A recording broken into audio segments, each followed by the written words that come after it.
I'd like to now introduce our next speaker for this morning, Professor Peter Gøtzsche. Now, Peter is a great titan in the clinical research community, least of all for co-founding the Cochrane collaboration in 1993, and he is now director of the Nordic Cochrane Centre. He's also Professor of Clinical Research Design and Analysis at the University of Copenhagen and has published over 70 papers, and he's also published in the big 5 medical journals, which very few people have actually managed to achieve. And he's been cited a staggeringly 15,000 times. He is author of the following books: Rational Diagnosis and Treatment, Mammography, Screening, Deadly Medicines and Organized Crime, and his most recent book, Deadly Psychiatry and Organized Denial. So please join me in warmly welcoming Peter Gøtzsche.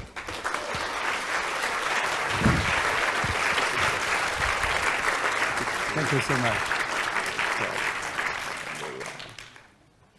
Well, it was difficult to find the right title. I had 18 different proposals before I settled on that one, which I feel is the right one.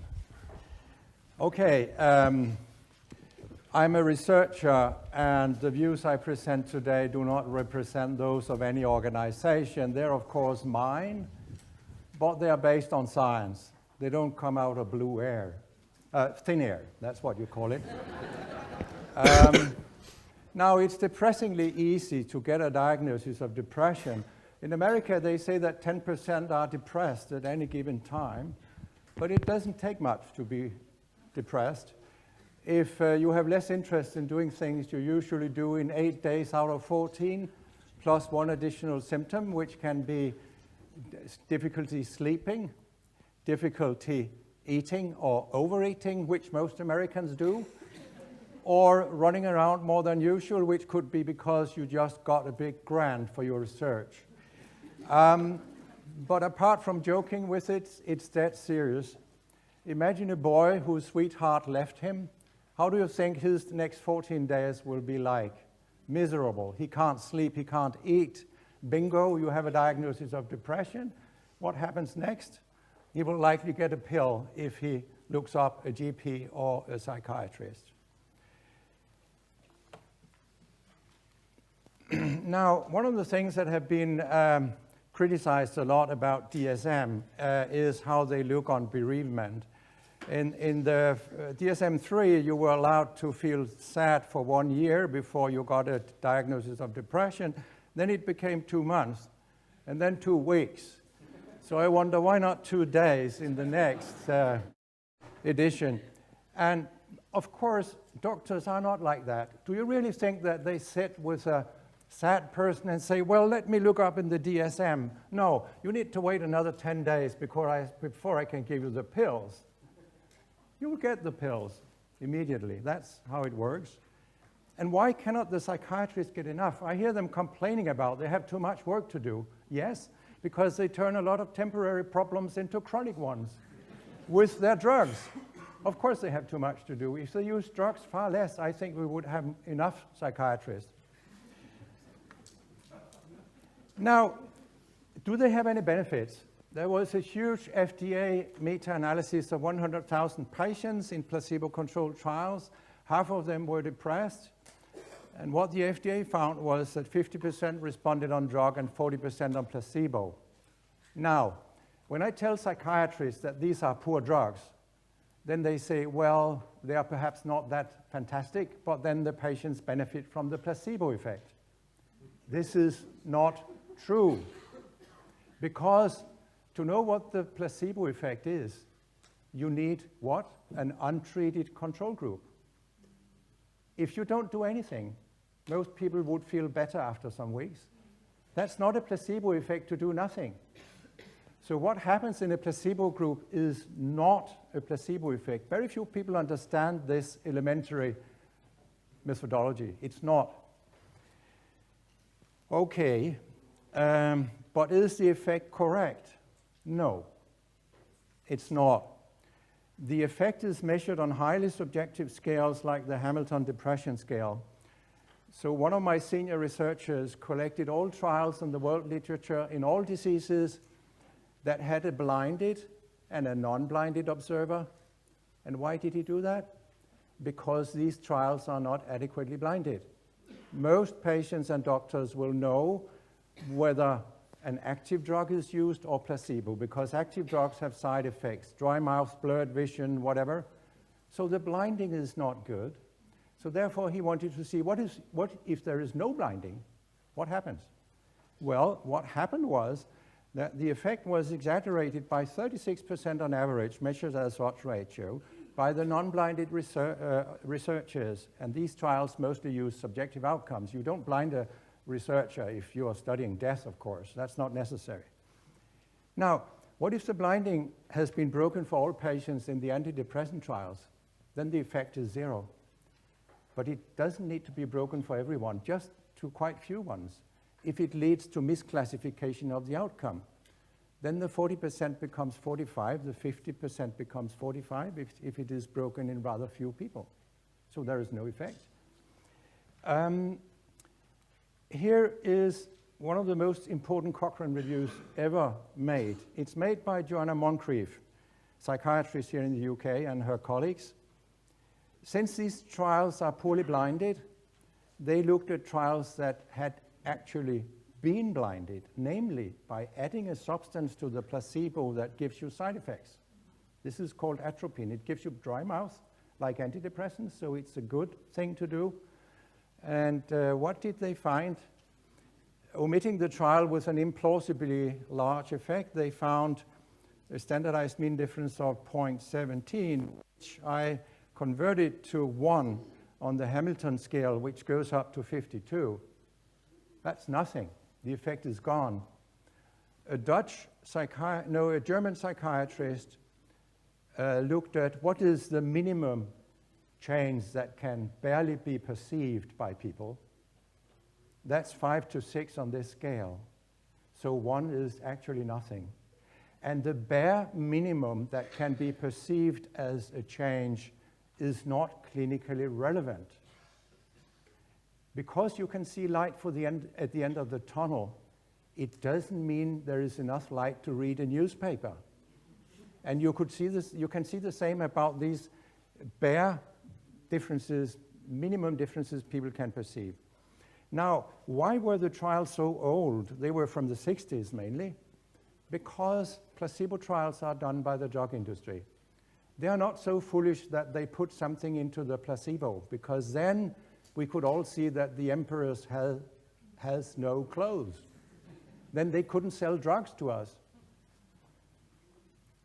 So these are the type of trials we need badly, also in psychiatry.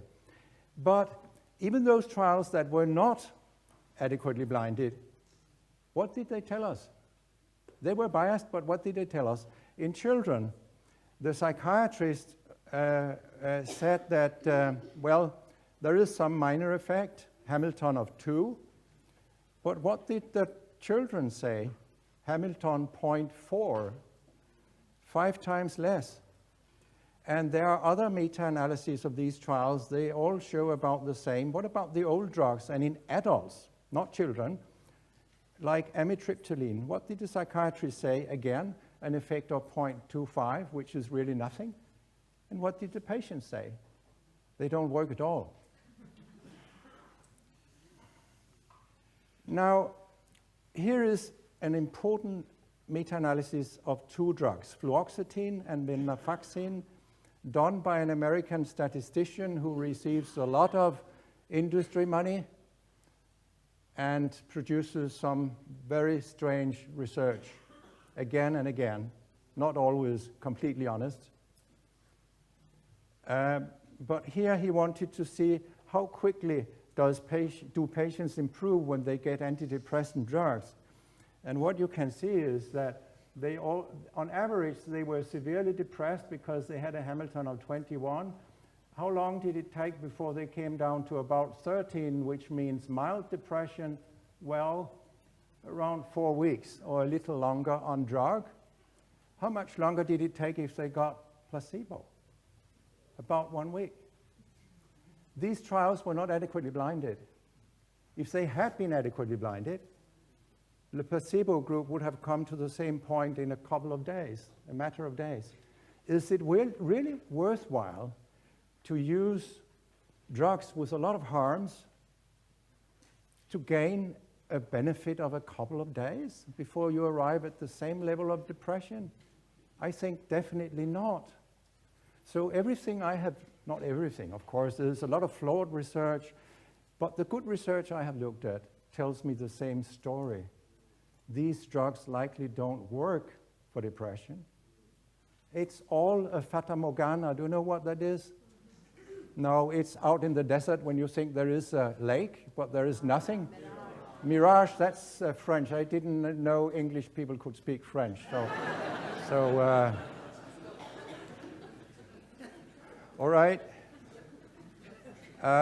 So my scientific conclusion is inevitably these drugs don't work. What we see are mirage, not miracles. And what about if you ask the patients, if the drugs really produce more benefit than harm, then the patients should stay on them more than they stay on placebo. That's logical. They don't. They leave the trials as quickly on drugs as on placebo, so they don't work again. After only 2 months, half of the patients have stopped taking the drugs. And this is in trials where psychiatrists, often on an industry payroll, they have an incentive of telling the patients, you must stay on the drug, because if they don't, they might not get paid. Because sometimes the payment is dependent on that they carry through the whole trial. And what did the psychiatrists think about antidepressant drugs when they first came on the market, the newer ones, I mean, the SSRIs?